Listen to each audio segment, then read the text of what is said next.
The Canadian Bitcoiners podcast is just two guys and maybe a guest or two discussing Bitcoin, Bitcoin equities, and the related macroeconomic space. It's not meant to be financial advice, so please, if you're doing any investing after listening to our program, do your own research, do your own due diligence, and understand that any money you invest can be lost. The show is meant for entertainment purposes only, and we hope you enjoy the program.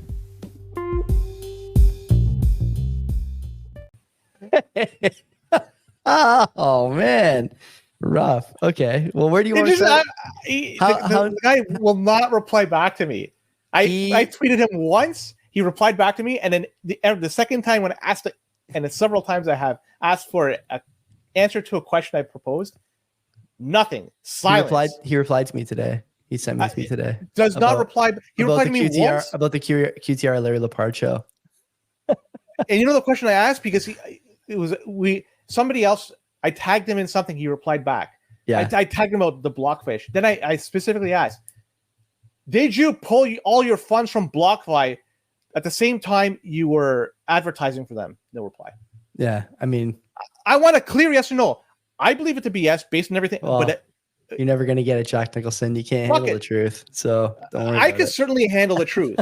And I'm going to send you that thread. Fundamentals at 21, I think is his name on Twitter. Yeah. It's a phenomenal thread with. Let's talk about some notable stories. The January CPI is out, and the numbers being reported show a increase month over month. And without getting into specifics of what darts were hit on the board this month, taking into consideration the recent tone from Powell and the fact that inflation being reported has been going up, and it's been going up for some time, last 4 months, I think. I'm wondering, does this change your opinion on what's going to happen moving forward with the rates? Because the reason why I ask is there's a potential Powell is a lame duck chair. Yeah. Right? Like, meaning that once Donald Trump, I suspect he's going to be elected president, he's probably, I think there's a very high likelihood he's going to turf Powell, right? So if you're in Powell's seat and you're looking at this, like, this is a scenario that he might fucking be out of a job in less than a year. Why would he listen to any influence from the White House in terms of doing his job? Maybe he could parry some of that influence, maybe not all of it, but I don't know. Maybe the picture I'm painting may not ever come into fruition, but anything is possible. And, if you look at the inflation over the past 4 months that's being reported, it's gone up. So why would they not keep rates higher for longer? Inflation is up in the States only compared to expectations. It's still sort of, if you look at 12 months of that chart, it's trending down. The problem is Supercore, which they claim to be looking at, is up a little bit. And gasoline, in terms of the price of like a barrel of oil, is still pretty low. And I don't think either of those things are long for this world. So I expect inflation is going to go up. The two things that the U.S. has going for them is that the inflation was really due mostly to the services sector, price pressure there, which whatever, you can kind of weather that or expect that it won't be as sticky as some of the other inflation. And the other thing is that retail spending surprised to the downside. That's from TD Economics too. So it's not just me saying that or looking at graphs or reading the tea leaves. If consumer spending is down, then maybe you start to see a drop in some of the other CPI numbers next month or next quarter or whatever. Who knows, right? Powell is like every other federal, central bank chairperson. He wants to cut. The bias in rates is down. It's always going to be down. And the higher for longer guys, I think, don't understand that the cut is the last piece of the equation. The market is already pricing in everything else. NVIDIA is worth more than like the entire nation or the entire continent of Europe or whatever. Like, who knows how much that thing's going to run higher. But I think a lot of people are calling for like this huge crash in both housing and the stock market as rates stay higher. My question for those guys would be like, a crash to what? The levels not seen since January, 20% ago, 15% ago. It's not a crash. I think for a crash at this point, for real pain, especially in the stock market, you need 60 or 70%. Because the numbers are, well, I mean, you tell me. Look at the chart look at the Mag 7, look at the S&P 500, look at the ETFs for the S&P, like VFV here in Canada. XEQT is another one that's widely used. Show me how a 30% drop in equities causes enough pain to force a recession or to force CPI down. It doesn't. And I think the concern that those guys have at this point is that their tools aren't going to do the trick and people are calling their bluff. And as long as credit stays available for the consumer, right? We talked about how credit card debt is up. People are just going to keep racking up the debt and not selling equities, not doing any other stuff that they would normally do, not scale back spending. And you're adding to the sort of loop because people are also doom spending. You can't save for a house anyway, so why the fuck not just go to another concert? Why the fuck not just take another trip? Why the fuck not just buy another TV, buy another camera, buy another phone, buy another whatever, right? They got a problem over there. And I think inflation is going to start running really hot. Do you think that Trump will turf Powell regardless of what he does with rates in the next 8 months? Powell claims not to care about politics or whatever, but I'm sure he does. And I agree with you. I think Trump's going to turf him no matter what, because I think Trump views him as part of the reason he didn't get reelected. And I think he views him as a guy who will be, quote unquote, part of the, deep state permanent Washington apparatus that he doesn't want anywhere near a second presidency, which short of him being dead or in jail, he is almost bound to get at this point, unless there's like a surge in the sale of stamps with about a week to go before the election and mail-ins get senile Joe over the hump. But otherwise, I mean, you see a lot of changes at the Federal Reserve, I think, in terms of policy, in terms of direction, and in terms of, price of money, right? The interest rate. So let's wait and see. So it sounds like we're both in agreement that he's going to probably be out of a job shortly after Trump gets elected. So if we could come to this agreement and we could see this, I'm sure Powell could also figure this out as well. And I don't think it would be a terrible blow to him. Like, he's not the youngest person in the world, right? He could enjoy his retirement, do speaking engagements and all that shit. But what I'm trying to get at is if he's like, it's like a lame duck coach. Like, you're not going to do something to fuck up the team. You're going to do the best thing you can to ensure that the person after you inherits something good, because you don't want to have the stigma attached to you that you are the worst federal chair in history. So keeping rates, quote unquote, high, where it is right now, roughly in the 5% range, or maybe even slightly higher, that could be a potential option. I mean, anything is possible to be. Don't forget, Powell doesn't talk about the policy rate. He talks about the real rate. I think that's the term. I can't remember now. So it's basically the rate minus inflation. So inflation is the variable there, right? That's your X. So if they can get inflation down a bit, then maybe that rate becomes too high. He always makes sure to make that distinction now when he talks to the press. And I think that that's something to pay attention to. If inflation gets up again, then it's a very static. It's a very dynamic situation, I should say. Nothing is static there at all. It's been fun to watch, and I appreciate. I don't do a lot of public speaking, obviously, but I think I'm pretty good at it, and I can tell when someone is kind of nervous compared to when they're not. And I got to say, 2-3 months ago, Powell looked to be less and less nervous. The most recent FOMC 2 weeks ago, he didn't look very happy to be there. He didn't look like he was jovial. Didn't look like he had an edible before the press conference like he did the month before, the report before. But we'll see. We'll see how he looks in the next time he has to talk to the gaggle there. So based on all this, anything is possible. And I just wonder if he's going to just potentially keep it as it is, regardless of what happens with inflation rate, just because he wants to ensure that he's not known as the worst fucking chair ever in history. So that's why I'm just looking at this. Why is he not? Why do you think he's not? He could already be headed that direction. Correct. He missed on the raise timing, right? He raised way too late, way too quick. And then Joey, if you have to name 5 chairs, I wouldn't be able to. Volcker, the reality is I don't have enough. Bernanke, Yellen, Mnuchin. There you go. Got it. Volcker. Oh, Mnuchin wasn't one. He was Treasury Secretary, maybe. So it's hard for me to really. I don't have enough data. This is a world I don't really care too much about, to be perfectly frank. So, and just by looking at that, he's not a young guy. He's at the end of it. He's been in his job for almost a decade. Close to it. Was it 2015, 2016? He's an Obama. Yeah. Oh my gosh. So pretty sure. So whatever. And I guess one thing I just wanted to bring up is Boomer was asking, are they free filling the SPR reserves? And I took a look right now. I'm on their website, and the answer is no. The SPR reserves are going down since Oh my God. Buddy, I'm telling you, those low oil prices are not long for this world either. They got an expiry date and it is going to match that chart like you would not believe. I cannot believe these guys are doing this for political reasons. It's just completely insane to me that this is going on. November's the last month that's been reported here. So Yeah. November 2023. So as 2 months, 3 months, there's nothing been reported. They haven't added anything to it since August. So September, October, November of 2023 has been flat. No increase, no decrease. So they haven't been adding to it, but they haven't been subtracting from it. So right. That's just something to answer. Fun and exciting. Fun and exciting. What's next? There's a story from CNN, and they're talking about, the title of this story is German bank braces for wave of bad loans in greatest real estate crisis since the financial crisis. It's a German bank, PBB. Don't ask me what the acronym stands for because it is a very long German word and German name, and I'm terrible at this. But anyways, they're a specialist bank. They are focusing on real estate financing and public investment finance. They're not a traditional universal bank like Deutsche Bank.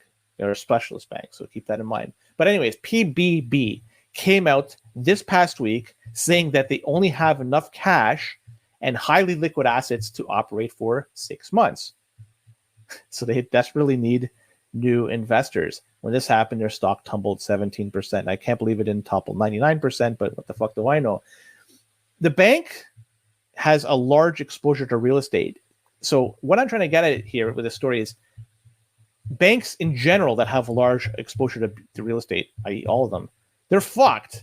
Even Janet Yellen this past week was noting that banks that have this type of exposure to real estate, especially commercial, they're in dire situations. Germany's biggest lender, Deutsche Bank, said last week that it allocated 123 million euro during the fourth quarter of last year to absorb the potential default on its U.S. commercial loans, real estate loans. 123 million euro. Like, that's basically 2 or 3 commercial deals, right? That's fuck all. And they allocated this in Q4. New York Community Bank Corp, that was another one that was heavily tied to real estate, commercial, and also commercial real estate in New York. That we have talked about this last week and last few weeks about this. A bank in Japan called Aozora, they said that bad loans tied to U.S. offices led to a projected annual loss of $190 million last year. Buckle up. There's a lot of fucking banks that have exposure to U.S. real estate, commercial real estate, that they are going to feel the pain. And when they feel the pain, there's going to be bailouts as a result. We feel the pain, and the cycle continues. And on top of all this, you see all these problems going on with these banks and commercial real estate, the Fed said they're going to be testing 32 different banks against a severe global recession that impacts commercial real estate, residential real estate, and corporate debt markets. So they see something is going on, and they're going to try to test how well these banks, the 32 banks that they're going to randomly select, as a way to see if they could weather the storm. So they obviously see something that's coming up. Of the 32 banks they're going to be testing, Joey, surprisingly, New York Community Bank Corp is not on the list. I wonder why, because they'd fucking fail that miserably. So there you go. Banking, real estate, commercial real estate, all looking bad. Looks pretty bleak, eh? If you're one of these guys who has to market your real estate portfolio in the next year, you're really going to be cruising for a bruising, right? You're really not going to be happy about the markdown you take if you try and renew the loan to. The Looney Hour, Keith Dicker specifically, talks a lot about loan loss provisions, which is money that banks keep in reserve to help combat some of the risk in bad loans. And in the last year or 2 years, you've seen a significant spike in the number of dollars these guys are keeping just to protect themselves from stuff that they must have thought was a good deal risk-wise at some point in the last 5 years or 10 years, and now suddenly is not. The question is, are they going to have enough? I think Janet Yellen was on TV a week ago. So a week ago? Maybe a week ago. It was this past week she was talking about this. Right? And she's doing an interview, and I'm going to become the body language doctor again here to quote the famous Bill Simmons. Didn't like the way she was shaking her head a little bit too much and twitching a little too much and kind of losing her breath a bit too often.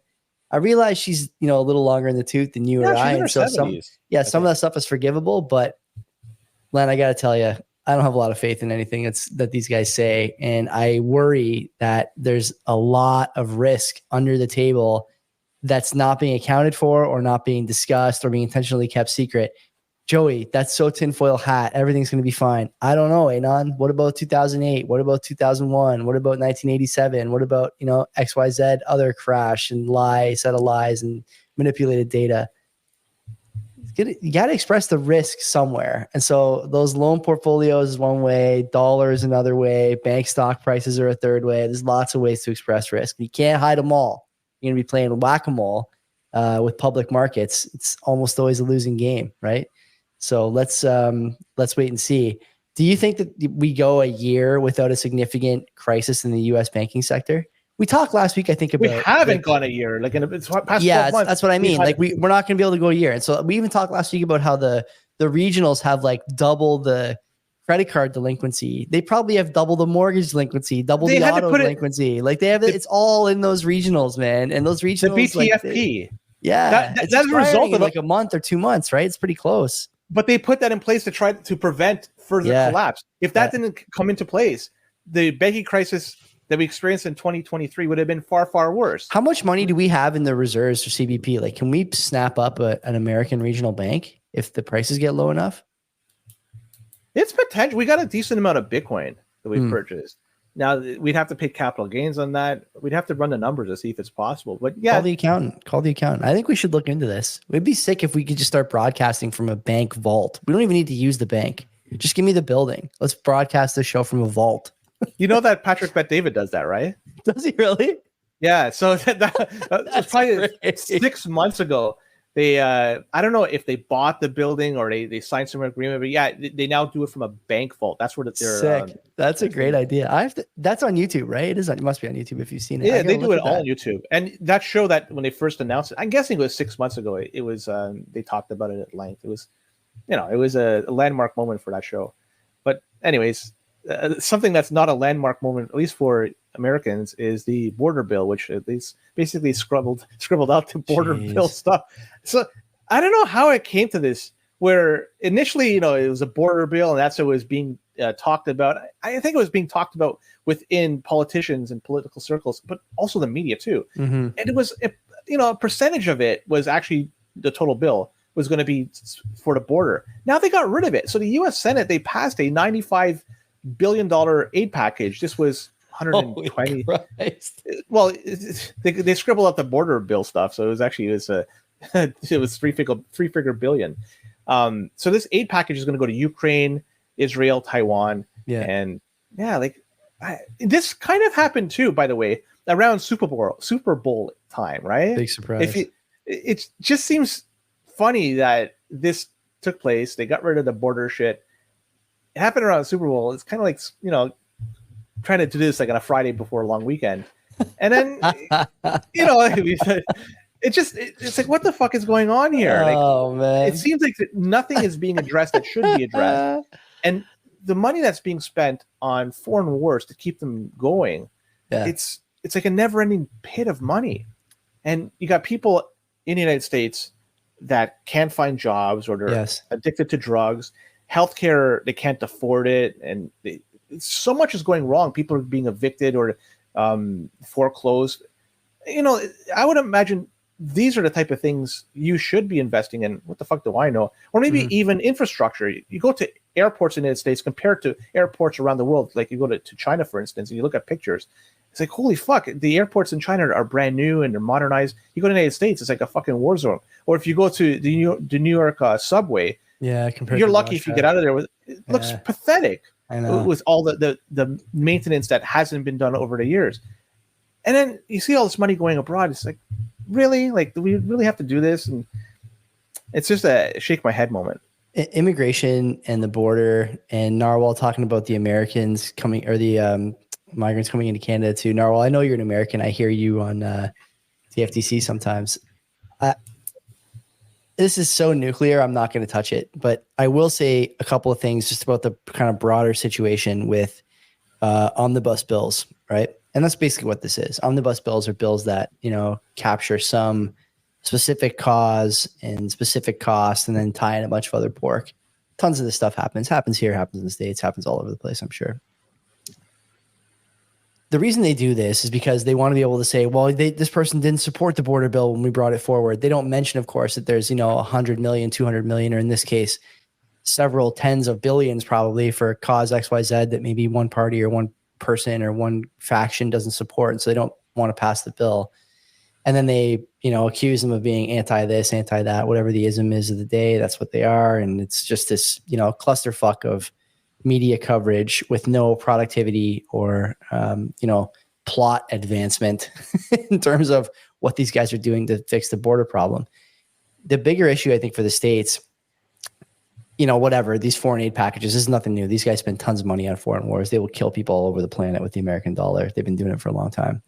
But isn't the bigger issue that Texas is basically on the path to succession here? Are they going to go ahead with it? Do you think it seems more and more likely every day? You got Abbott now building an armed forces base for 2,000 troops on the Texas Mexico border. And I mean, it's not about whether he plans to use the troops against the federal government. I don't think he does. The fact is, though, that this guy is a state governor building borders, building a guard to secure a federal border, a nation border. I would say that, without being an expert in succession or secession, it's probably secession. Yeah, got to soften that C up. Without being an expert in secession, I would say that probably there's similar stuff that's happened in a lot of other cases where states have seceded from the union. Or wait. When was the last time? I more mean like broadly, okay. The last time, like whatever. You could look back. I'm talking like 100 years, 200 years, 1,000 years, whatever. I'm just using state and union there in the sort of royal state, royal union type thing. I would guess that this is a signpost, is it not? We're building a military installment on a border. It's got to be. I just don't think that this lends itself to improving relations with the federal government anytime soon. That would be my big concern if I was somebody in American political life, but it doesn't seem like anyone's talking about it. It's been basically out of the news entirely. You only see this stuff, text it on Bitcoin Twitter and conservative Twitter. I would say maybe a little more often than liberal Twitter, but by and large, it's been basically nothing, right? Radio silence on that. That's where I would be concerned if I was them.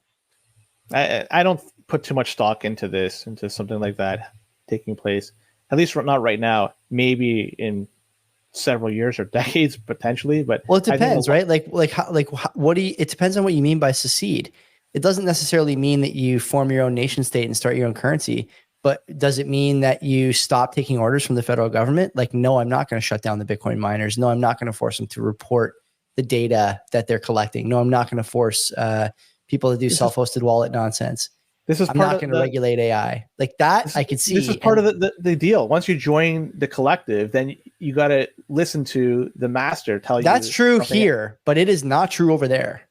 It is not true over there. They United States. Yeah, I think that's in name only. States are united over there. State sovereignty means a lot more over there. It sure does, but there are certain things the federal government deals with. I don't know. So when you were talking about them seceding, the one thing that comes to mind is the mandibles, and you talked about Nevada being and it was landlocked.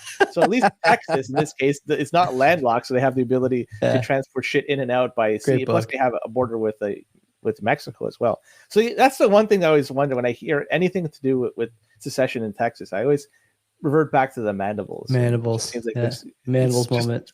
Yes, it's a reality of that. So the United States of is that what they call the United States of Nevada? I forget. That's the I don't know.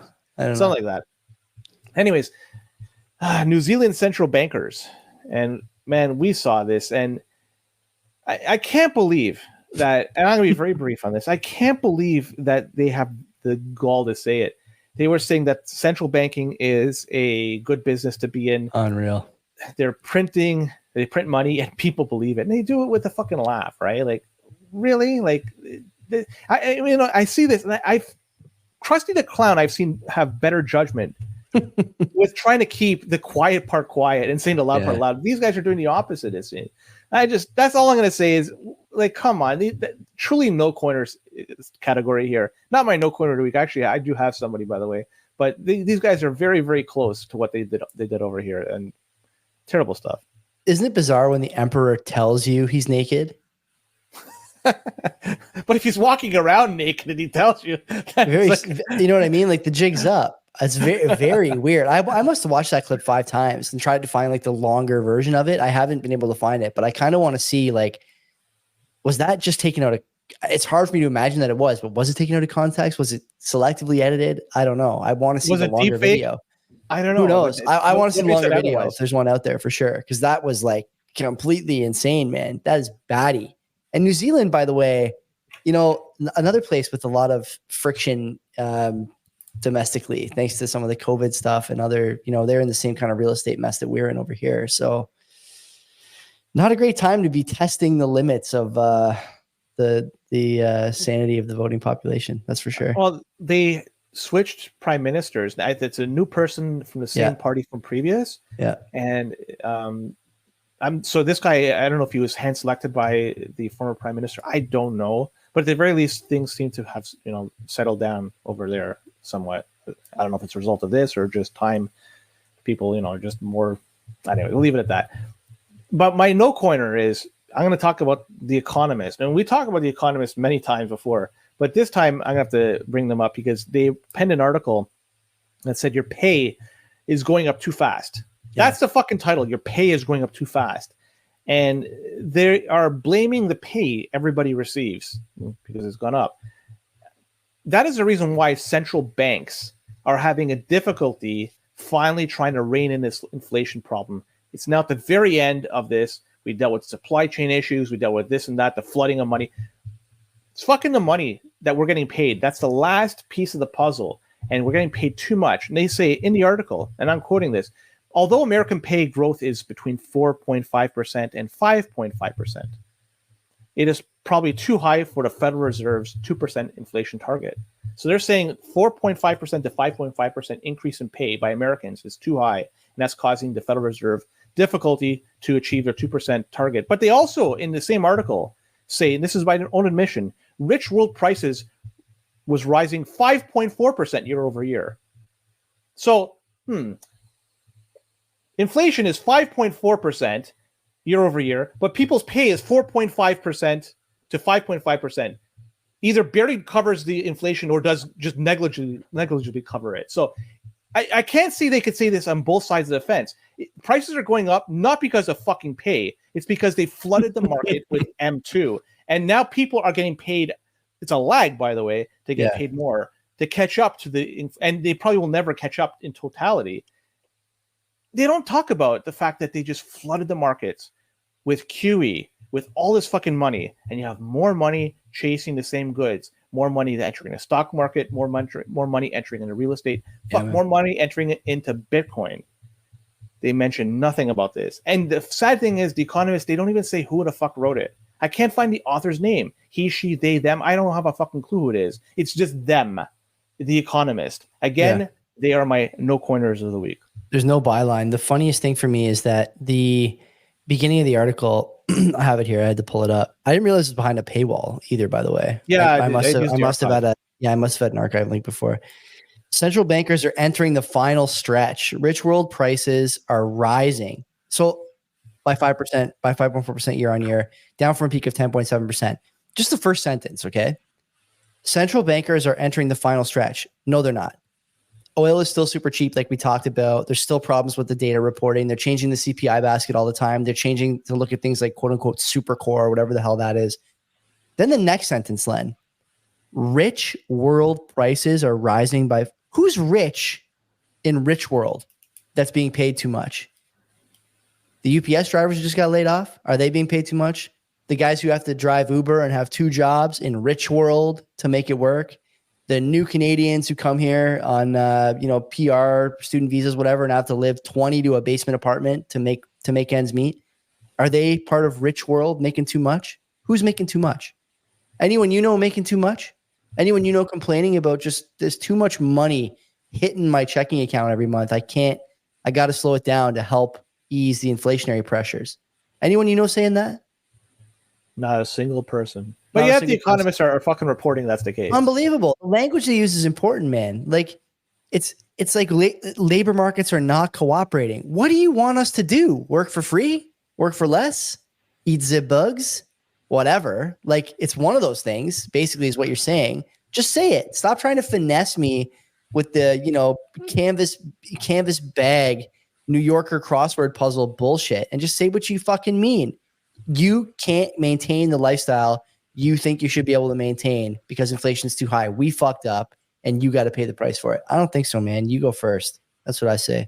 You're making too much. And the sad thing is they don't put a name associated with the article. So they could put up whatever piece they want. And there's no way to tie it to an individual or a group of people that penned this. So it's sad that nobody's doing that. And when you see that, it's fucking a shitty article. If I wrote something that was good, I'd want to have my name associated. I would want to get the recognition that I deserve as a result of putting out a great article. But if I put out a shit article, I would not want my name out there because because I want to have my name penned with a good article. For the flip side, I don't want to have it tied at all to the shitty article I fucking wrote. That's just another thing. Boomer was saying about the truckers. Did you see about that? What's going on in New York City? They're refusing to.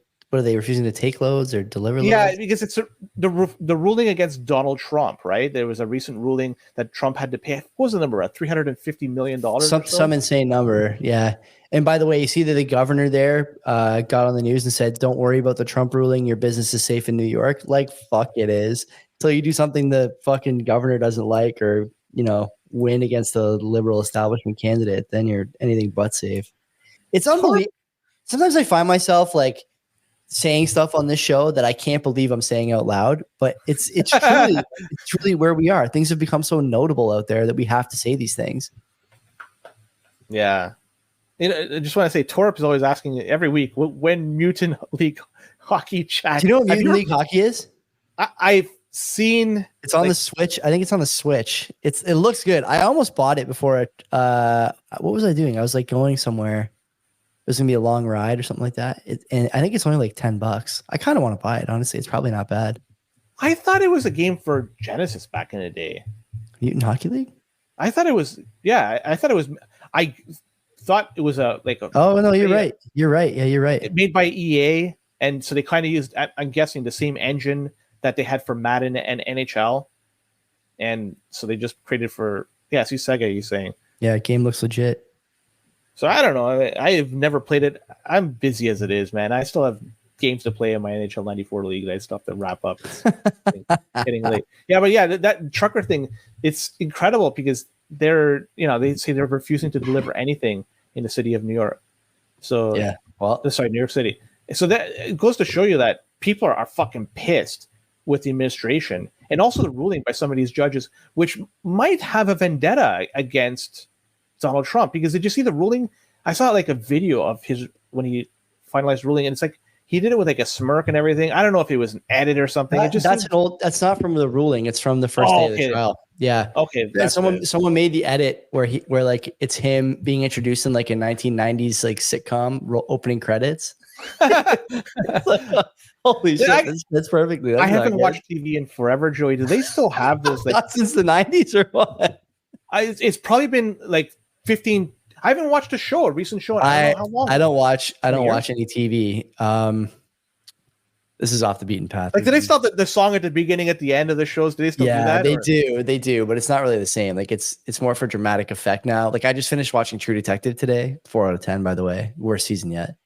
I never heard of that. I thought it was a book. True Detective season 1, Len. If you and Daniela are ever like bored on a weekend, on a Sunday, and you feel like watching something that will 100% captivate you with all A-list actors, all at the top of their game, True Detective season 1 is the best 7 hours of TV ever made. It's not, and nothing even comes close. Huh? Give me a number of how many of the actors are A-list. It stars McConaughey and Woody Harrelson. Woody Harrelson's the only one I know because from Cheers. And yeah, McConaughey's in there too. He's really good in that movie. Alexander if you Daddario's put in there. McConaughey in a lineup with some other random dude, I have a 50-50 chance of picking him. Well, I'm not kidding. I'm telling you, if you ever want to get into something that'll captivate you, that'll do it. That's good TV. Anyway, do you want to talk about one more thing, two more things? Yeah, well, something else that should be able to captivate you is what's going on with the Bank of Canada, because they say that they're going to be halting. This is according to RBC, by the way. And this is not from the Bank of Canada, but RBC believes that the Bank of Canada is going to be halting their QT program within months. And they say that it's going to be ending in April of this year. The Bank of Canada to date have reduced the assets on their balance sheet to around $313 million Canadian. And at the peak, it was around $570 million. So they've been unwinding this for quite some time and reduced their balance sheet significantly, around $250 million Canadian. But you get this word from RBC, which is a prominent bank within Canada. They must have a lot of data that they're pulling to come to this solution. The Bank of Canada Deputy Governor, Tony Gravel, said last March, I know it's a long time ago, but still, he said last March, that policymakers expect to wind up quantitative tightening as late as 2024 or early 2025. So it's either going to be the end of this year or beginning of next year. So you got two different things that are being said. One was a little bit dated from last year, but they're saying it's not going to be ending until later this year. RBC says it's going to be happening in a couple of months. And if QT ends, potentially QE is an option if it's ever needed. So just keep that in mind. The Canadian dollar has had some challenges as a comparison to other currencies throughout the world, like compared to the Mexican peso, for instance. It's lost significant amount, 10-15% in the past year and a half, if I recall correctly. So yeah, it's going to be interesting times moving forward. Our rate or our CPI comes out this week, right? I think. Yes, tomorrow, I believe. Tomorrow, Wednesday? I think it's tomorrow. In terms of QT, I agree with everything you said. Let's talk Canadian rates. Since we talked about the US, let's talk Canadian rates. Sure. Last month, home sales increased for the second straight month. I have written down here. TD expects firmer price growth is likely moving forward. Home builders building at an impressive pace, but still not, okay, I'll quote here, still trail fundamental housing requirements flowing from Canada's sizzling population growth. Next week's inflation report likely to show a little change in overall inflation. So I don't know. I'd have to look back and see how many times we stopped tightening operations and started and left rates high compared to the 80s. They're not high, but higher than we're used to. Or do they instead often stop those quantitative tightening operations and then switch to QE and make money easy? I don't know. I've said this before that I think housing, I had this back and forth with Scott Deedles on Twitter, about how there's not a housing crash coming. I don't know what the case is for a housing crash. And I look at housing the same way I look at the stock market. If you tell me that houses are going to crash to prices not seen since, last year, that's not a crash, man. It may be a crash in like name only, that 20%, but if they're going up 20% every year, it's not really a crash, is it? You're talking like 60%, 70% for it to really be a crash. That would bring prices back to what? 2019, maybe 2018. It's really worse than that, because if you adjust for inflation, it's even exactly. Right. So what are you really hoping for, people who are like on this crash bandwagon? I don't know, but I don't think the bank sees it the same way you do. I think they see it the way that I see it. And they're going to try and temper expectations with their words, and the policy is going to become easy again at some point in this year. I think it's going to start to go the other direction. And I know Boomer in the chat was saying they're not going to cut in the States unless something really goes wrong. Canada's not in the same boat. Like there's too much exposure to real estate. There's too much the CPI basket is shelter. And, you do the math, man. I don't know. Foss used to say that the Bank of Canada is a testing ground for. Yeah. I don't know if there's much validity to that. I just wanted to bring that up. So maybe that's truthful. I don't know. But there's also another thing to consider is Tiff Macklem, his words that he's using and his tone, it's different now. Body language doctor. He's in the house, everyone. Doctor is in. this isn't body language. This is actually was straight coming out of his mouth, and he's been critical of the government. Yeah. Right. This is what I'm very much so. The last two meetings, probably. Yeah. Pretty pointed. So yeah. Essentially, what I gather from it, and maybe I didn't get it correctly, but the way he's saying is the government spending should be reduced to enable the Bank of Canada to continue what they're trying to do to bring down inflation. He said, from what I gather, he's saying that the government spending is really causing an issue with the bank to try to achieve their 2% target.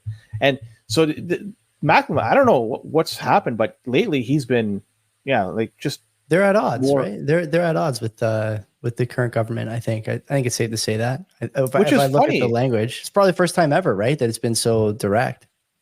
Which is funny because the relationship between the two entities, right? They are separate on paper, but really, is that the case? No. So, and if you have, somebody within the family that is saying stuff that's negative towards the family, that I don't know. It just seems odd. I know what happens when that happens in The Sopranos. Yeah, exactly. Yeah. But I don't think Macklem is going to get whacked. He'll be. What do you think? Maybe we'll close on this. Cut this year or no? In Canada or the US or both?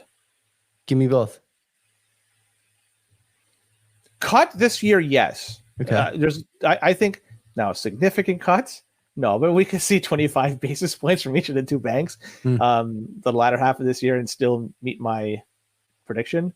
Now, I think the better question is, will be significant. Will we see, up to 100 basis points or more cuts this year in either of the two? And I'm just totally guessing here. It's like guessing the CPI.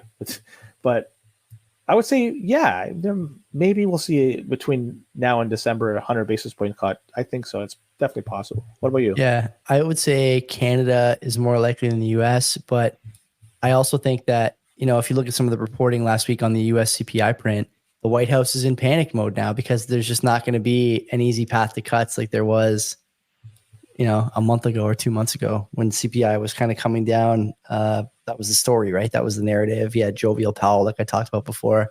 But some reporting saying that the White House is in a bit of a frenzy last week because they really are relying on rate cuts. And I think a lot of people are going to try and call that bluff. So let's see. I think we're going to get cuts on both sides.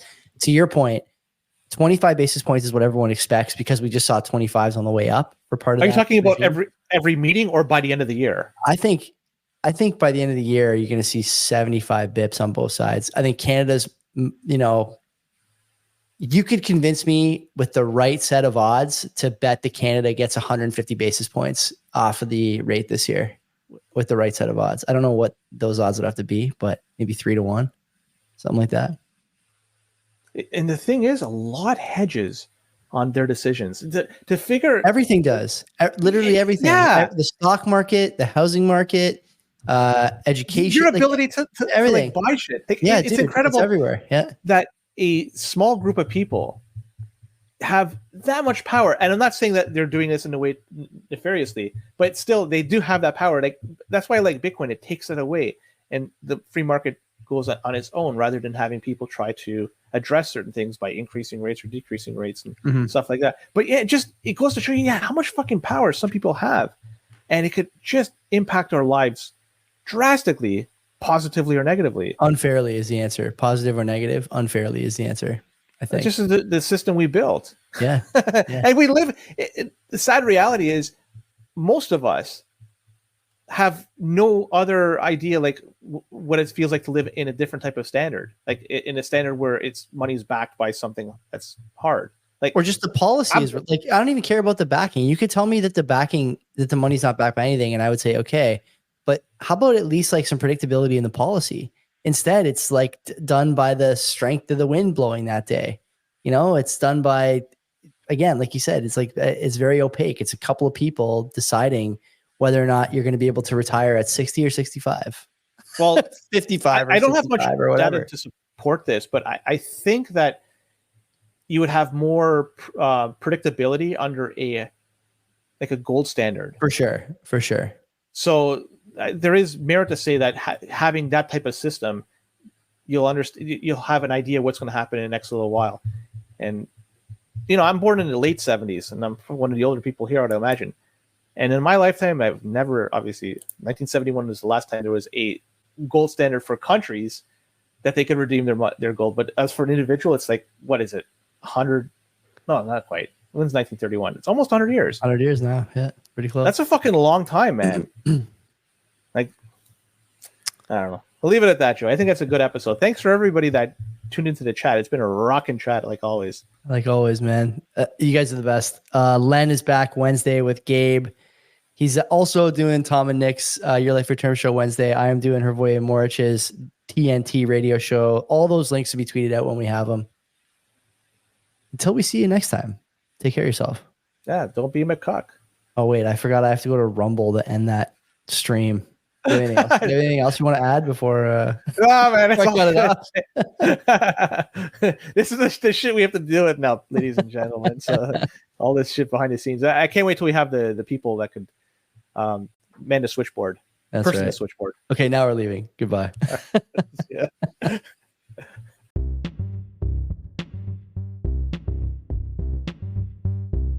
Don't forget, everybody, lots of other stuff on CBP Media Network, including Two Whites and a Blue. Me, Joey, my brother-in-law, Mike, and our friend Will talk about all the problems millennials are having with finance, romance, and just getting by.